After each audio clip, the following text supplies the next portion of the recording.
राम जय राम जय जय राम। श्री राम जय जय राम। श्री राम जय राम जय जय राम। श्री राम जय जय राम। श्री राम जय राम जय जय राम। सच्चिदानंद भगवान की जय। सत्य सनातन धर्म धर्म की जय। सतगुरुदेव भगवान भगवान की जय।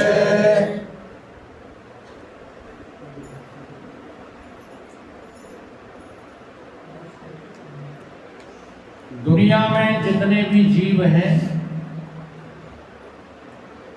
सभी को परमात्मा की ही खोज है। वो बात अलग है कि जीव योनियां समझती नहीं हैं कि हम क्या खोज रहे हैं, लेकिन हर प्राणी की खोज सुख की है। और परमात्मा कैसा है? सुख स्वरूप। एक एक शब्द बड़ा मूल्यवान होता है। सुख तो है लेकिन पर नहीं है। दूसरा सुख परमात्मा नहीं हो सकता।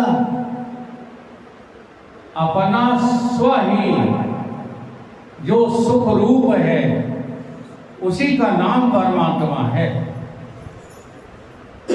और अन्यत्र जगह पर अगर तुमको सुख लग रहा है तो वो परमात्मा की माया तो हो सकती है, वो अल्प रूप जो है परमात्मा को हो सकता है, लेकिन पूर्ण परमात्मा वो नहीं हो सकता।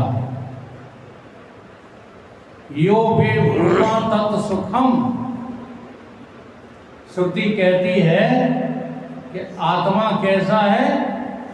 पूर्ण सुख स्वरूप है। यो वे भूमा तत् सुखम न अल्पे सुखम अस्ति। और जो थोड़ी देर के लिए तुम्हें परमात्मा कहीं लगता है, थोड़ी देर के लिए, तो वास्तव में वो परमात्मा न होकर के परमात्मा की माया की कृति है। इसलिए परमात्मा की माया ने हर जीव को मूर्ख बना दिया है। और ये स्वयं परमात्मा कहते हैं। यदि आप गीता का जो है गहराई से अध्ययन करो गुरुओं के समीप बैठ करके, तो अर्जुन पूछता है ईश्वर कहाँ मिलेंगे? तो भगवान ने कहा कि ईश्वर रहते तो जो है पूरे संसार में है, ईश्वरा सर्वभूतानां, लेकिन मिलेंगे कहाँ? मिलेंगे तुम्हें तुम्हारे अंदर, तुम्हारे ही हृदय में। और कैसे मिलेंगे? कहते हैं कि हमने सारे भूतों को, देखो परमात्मा कितना सच्चा है, वो अपनी गलती को भी तुम्हारे सामने स्पष्ट रखता है। भगवान कृष्ण कहते हैं कि काई की आवाज आ रही है, देखो उसमें क्या गड़बड़ है। ओ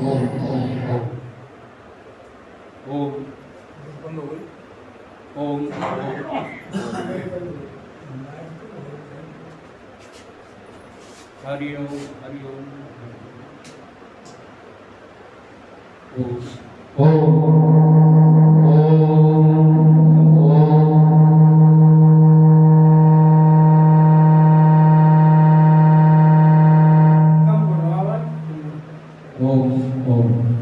ठीक है। हरि ओम हरि ओम हरि ओम। चलो ठीक है, क्या वो चल रहा है यार, कुछ समय बर्बाद कर रहा है।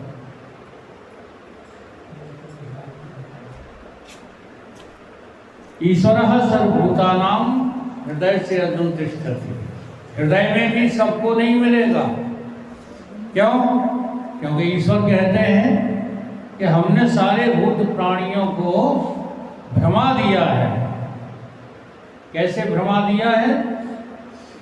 भ्रमयात सर्वभूतान यंत्र रूढ़ानी माया। कैसे जो है भ्रमा दिया? अपनी माया को आगे करके। अब ये माया के अनेक रूप हैं जिनमें हम जो है मूर्ख बने लगे पड़े।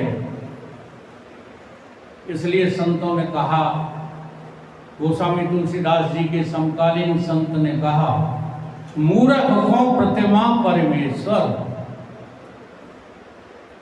हम खंडन नहीं करते मूर्तियों का, लेकिन मूर्ति पूजा किन लोगों के लिए है? मूर्ख लोगों के लिए है। समझदार लोगों के लिए मूर्ति पूजा है तो, लेकिन मूर्ति पूजा में समझ हो तो मूर्ति पूजा से भी आपका पिंड छूट जाए। अब समझ है ही नहीं। कई बार मैंने समझाया है, तुम हाथ जोड़ते हो तो मूर्ति कहती है कि मुझ में क्या रखा है, हम और तुम एक ही हैं, उस एक को ढूंढो। तुम्हारे मूर्ति को हाथ जोड़ने का संकेत यही है। तुम अपने पूरे शरीर को दंडवत प्रणाम करते हो ना मंदिर में जाकर के, तब मूर्ति क्या कहती है? कहती है कि तुम देह बने घूम रहे हो, इस देह की हस्ती को मिटा दो, फिर जो मिलेगा वो मैं ही तो मिलेगा, परमात्मा ही तो मिलेगा। तो समझदार लोगों के लिए तो मूर्ति पूजा है, लेकिन ना समझों के लिए मूर्ति पूजा तो सिवाय मूर्खता के और कुछ भी नहीं है। मूर्ख कौन? प्रतिमा परमेश्वर, बालक रीत प्रतीत भई। क्या बढ़िया बात कही है। माताएं अपने बच्चों को, हाँ, जब बच्चे परेशान करते हैं 6 महीने के, 1 साल के, 2 साल के बच्चे काम नहीं करने देते माताओं को, तो वो क्या करती हैं? वो नकली खिलौने प्लास्टिक के या काठ के या अन्य किसी धातु के उनके सामने पटक देती हैं। तो बच्चे किसमें उलझ जाते हैं? खिलौनों में उलझ जाते हैं। तो उन्हें खिलौनों में सुख लगता है। ऐसे ही जो बालक बुद्धि वाले जो है मनुष्य हैं, उनको महान पुरुषों ने कहाँ लगा दिया है? मंदिर में लगा दिया है, मस्जिद में लगा दिया है, गुरुद्वारों में लगा दिया है कि तुम उत्पात न करो, इनकी पूजा करो। तो जितनी देर आप मंदिर में जाते हो, पूजा पे बैठते हो, उतनी देर आपकी वृत्ति में उत्पात कम हो जाते हैं कि नहीं? ये रहस्य है मंदिरों का। मंदिरों में पूजा करने से आज तक किसी को भगवान नहीं मिले। मध्यम को अवतार कथा, जब जोग सुतीरथ गेल गए। अगर थोड़ी उन्नति चाहते हो तो भगवान की जो है कथाओं में रुचि लेना प्रारंभ करो। उत्तम ज्योति रूप बखानत आत्म तत्व में चित्त दई है। उत्तम कोटि के भगत तो वही हैं। अभी भक्ति की चर्चा की ना, तो हमें नहीं अब दिखता यार कि भक्ति अलग है और ज्ञान अलग है। अभी हमारी नजरों का दोष हो सकता है। हमें तो भक्ति ही ज्ञान और ज्ञान ही भक्ति और ज्ञान ही कर्म दिखता है। कर्म भी ज्ञान से बचता नहीं है, अछूता नहीं है। वो कर्म ही नहीं है जिसका तुम्हें पता नहीं हो, और जिसका पता नहीं है वो तो आपका पाप है। कर्म कहाँ है? अगर पता चल जाए तो आप ही कर्म का त्याग कर दोगे। पता नहीं चल रहा है, पाप में लगे हुए हो। अब पाप में लगे हुए हो, समझ रहे हो पुण्य, इसलिए देरी लग रही है। हाँ, जो पाप है उसे पुण्य समझ रहे। अब देखो, कोई बुरी बात नहीं है, विवाह शादी करना कोई बुरी बात नहीं है। जैसे हमारे जल्दी सभी रोटी खाना कोई बुरी बात नहीं है, ठीक है, कहीं ज़्यादा खा जाओ। अब ये बात तुमने केवल भोजन पर तो लागू कर दी, हैं, जिंदगी काटने के लिए 2 कपड़े, 2 समय का भोजन, समझ रहे कि नहीं, और ठंडी गर्मी बचाने के लिए 2 कपड़े। गर्मियों में पतला झीना कपड़ा और सर्दियों में रजाई। इसके अलावा बताओ तुम्हारी आवश्यकता क्यों है, क्या है? फिर तुम क्यों जो है भोजन ज़्यादा खाने में लगे पड़े हो? नहीं समझ में आ रही बात? धन कमाने में क्यों लगे पड़े? वैभव कमाने में क्यों लगे पड़े? एक दूसरे से जो है ईर्ष्या करने में क्यों लगे पड़े? बहुत साफ बात है, दुकानदार यदि ग्राहक का शोषण नहीं करेगा तो आमदनी नहीं होगी, ठीक है। वकील यदि क्लाइंट के घर को खाएगा नहीं, मिटाएगा नहीं, तो फिर वकालत सफल नहीं हो सकती। डॉक्टर यदि मरीज के लिए कसाई नहीं बनेगा तो फिर डॉक्टर को कोई आमदनी नहीं हो सकती। फिर क्या होगा अगर वो ऐसा न करे? तो फिर पुण्य की प्राप्ति होगी, और पुण्य की प्राप्ति से वकील की वकालत छूट जाती है, प्रमाण बैठा है। जी हाँ, इनके घर में एक वकील थे, उन्होंने क्यों नहीं छोड़ पाए? पूरा मन नहीं लगाओगे जब तक भगवान की तरफ, तब तक तुम्हें कर्म प्रिय लगते ही रहेंगे, क्योंकि कर्मणा गहना गति, कर्मों की गति बड़ी गहन है, उसको हर कोई समझ नहीं पा रहा है। क्या नहीं समझ पा रहा? कि कर्मों से कभी भी भगवान नहीं मिलते, ये नहीं समझ पा रहे। तो उत्तम ज्योति रूप बखानत, आत्म तत्व में चित्त दई है, और निर्गुण को ज्ञान अनन्य भना, सब ज्ञान को सर्वज्ञ यही है। क्या है सर्वज्ञता? सर्वज्ञता किसको कहते हैं? जैसे आपसे पूछा जाए कि आप जो है किसको जानते हो और किसको नहीं जानते हो,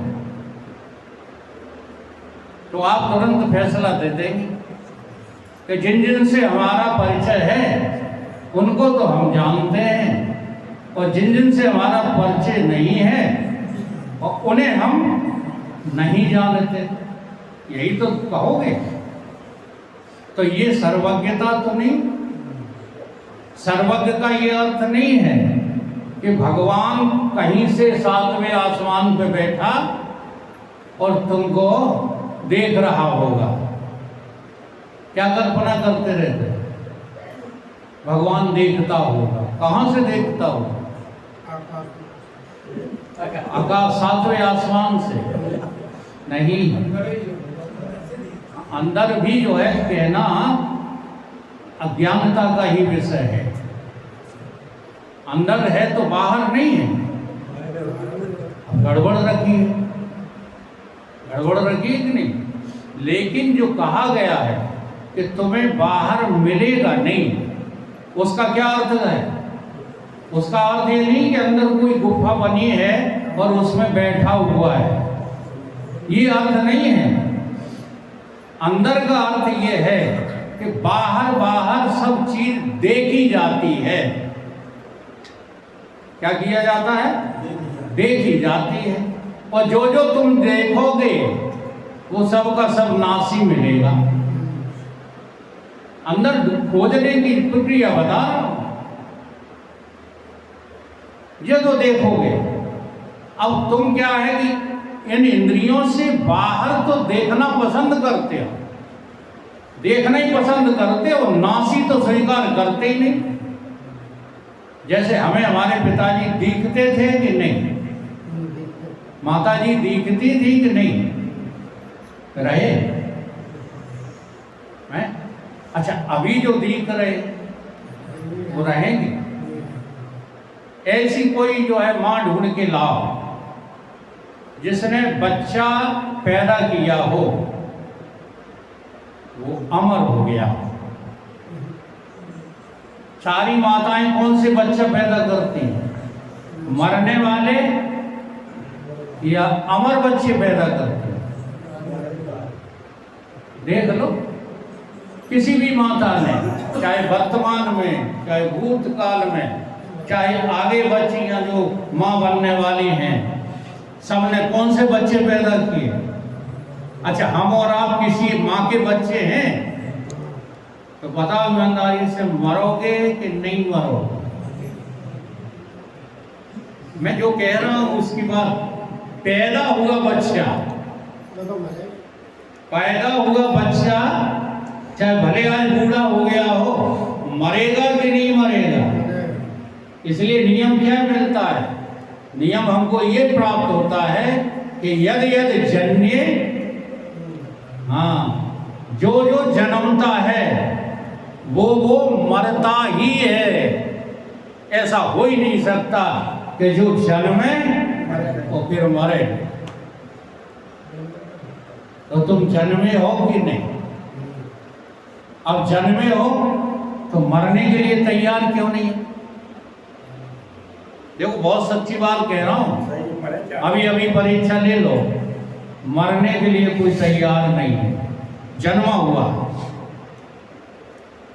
जी हाँ, जो जन्मा है वो मरेगा अवश्य, लेकिन फिर भी उसे मरने से भय लगता है।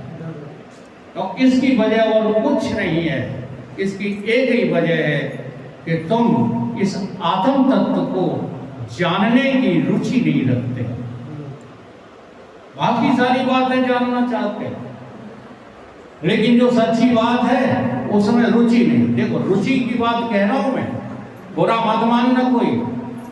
रुचि उसको कहते हैं जिसमें 24 घंटे मेरे खपे, उसका नाम रुचि है।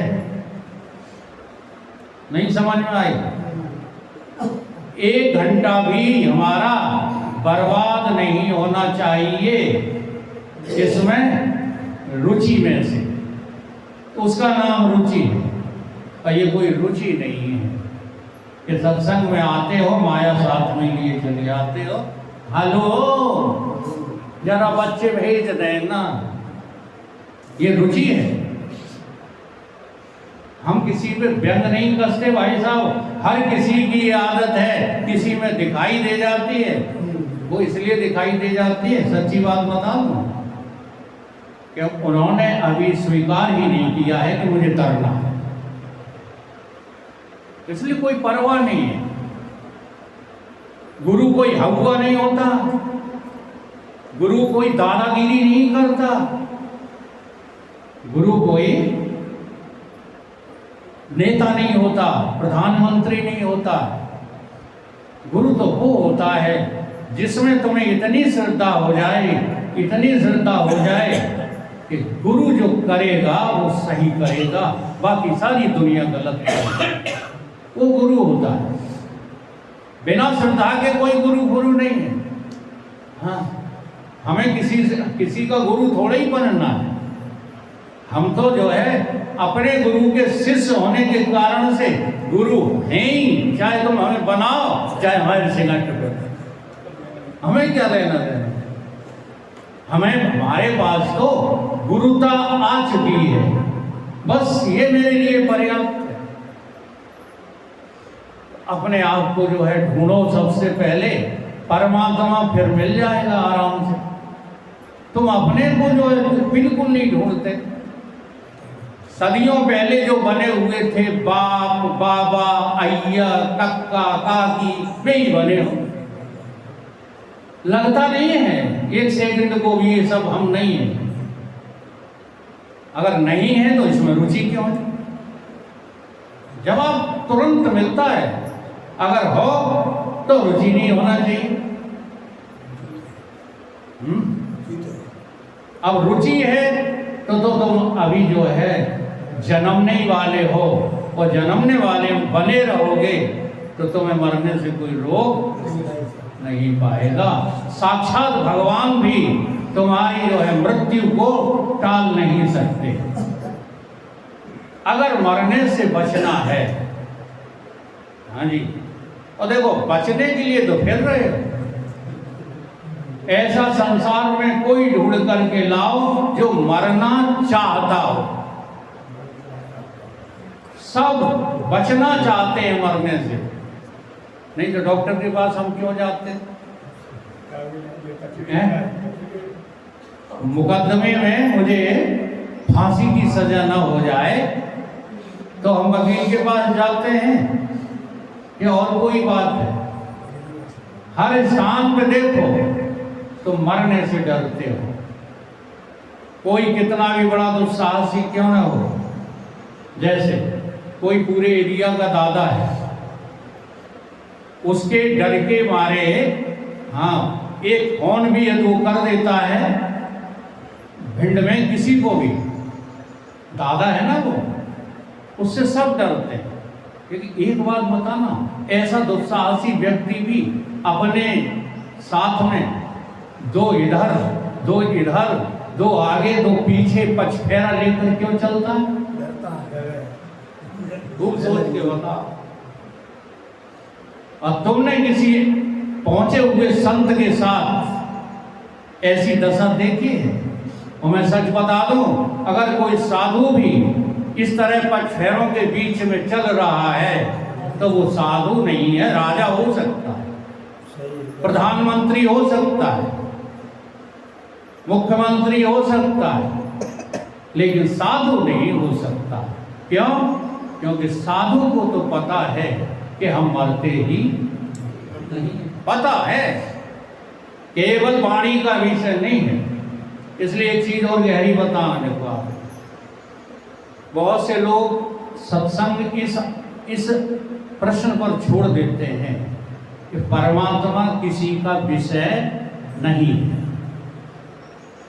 परमात्मा वाणी का विषय नहीं है, परमात्मा इंद्रियों का विषय नहीं है, परमात्मा अंतःकरण का विषय नहीं है। ध्यान देना, कम से कम वेदांती लोग तो देना ही देना। लेकिन साथ में तुम ये क्यों नहीं पढ़ते हो कि परमात्मा किसी का अविषय भी नहीं है? जी हाँ, अगर परमात्मा किसी का विषय नहीं है तो परमात्मा किसी का अविषय भी तो नहीं है। अब इसका अर्थ समझ में आया?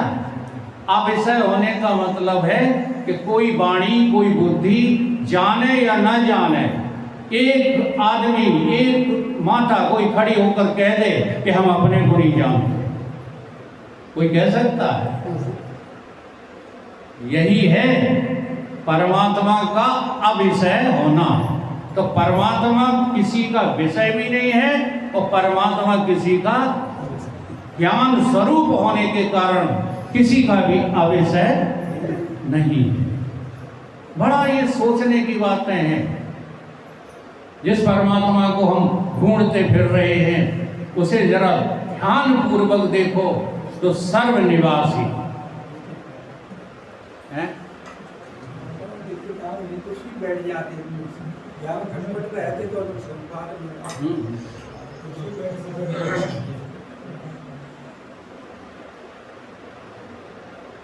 तकलीफ हो तो बैठ जा, बैठ जा, वो देखिए बैठ जा, कोई स्वस्थ शरीर तभी वो मन में गड़बड़, हाँ मन में गड़बड़ लगी। सर्वनिवासी, अब देखो ये तुम्हारी कथा है। सर्वनिवासी सदा अलेपा, तोरे ही संग समाई, काहे रे तू बाहर खोजन जाई। सर्वनिवासी, ऐसा कोई स्थान नहीं है जहां तुम नहीं हो। ये कैसे बात समझोगे? तुम्हें लग रहा है कि तुम यहां तो हो आश्रम में, भिंड में हो तुम है? तुम भिंड में हो। अब ये कैसे लगे कि हम भिंड में भी हैं और हम यहाँ भी हैं? ये तुम्हें लगना चाहिए। तो ये तभी लगेगा जब तुम परिच्छिन्न सभी जानने वालों का त्याग कर दो। अभी परिच्छिन्नता वाली जो योग्यता है वो तुमको चिपकी हुई है। इसलिए तुम अपने को यहां तो देखते हो, क्या देखते हो? 3.5 हाथ का शरीर। ठीक, अब देखो आपको वहां पहुंचा दें जहां ये नहीं जाता, जहां ये नहीं जाता वहां तुम पहुंच जाओगे। अब ये जो पहुंचने वाला होगा वो भी तुम नहीं हो। पहुंचा दें? जरा आंख बंद करके माताएं जो है अपनी भैंस दोहे जा करके, और पुरुष जो है अपना अपना दुकान पे किसानी का काम करें जा ध्यान में। बोलो हो जाएगा कि नहीं हो जाएगा? तो पहुंच गए कि नहीं? यहाँ भी थे और वहां भी पहुंच गए। तो जो वहां पहुंच गए हो वो तुम किसके द्वारा? मन के द्वारा पहुंचे हो, अर्थात मन पहुंचा है, हाँ, तन यहीं बैठा रहा। अब इसमें चमत्कार क्या है? यहां बैठे हुए तन के साथ तुम हो कि नहीं हो?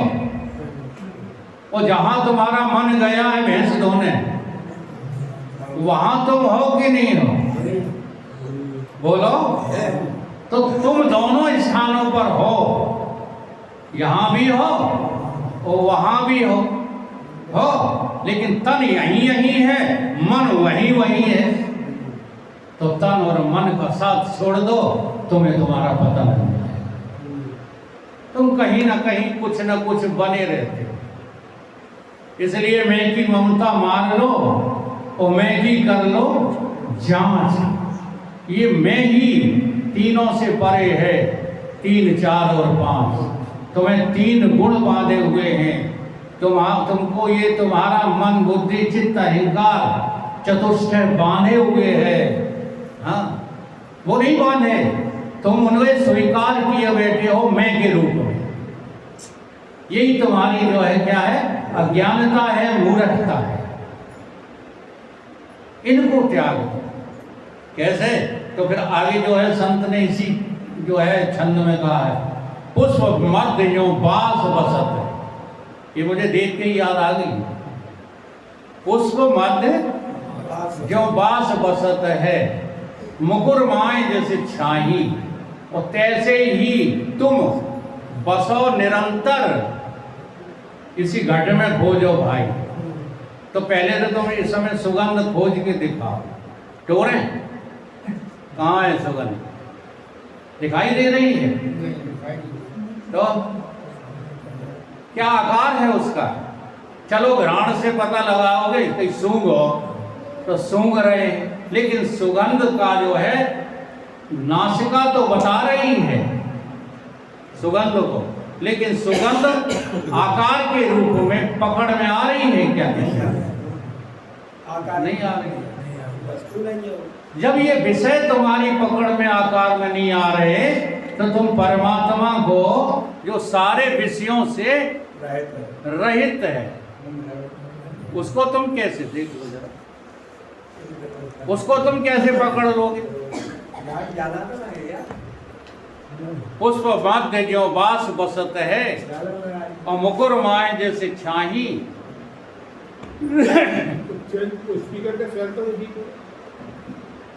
तैसे ही ओम ओम ओम। हाँ, हो सकता है।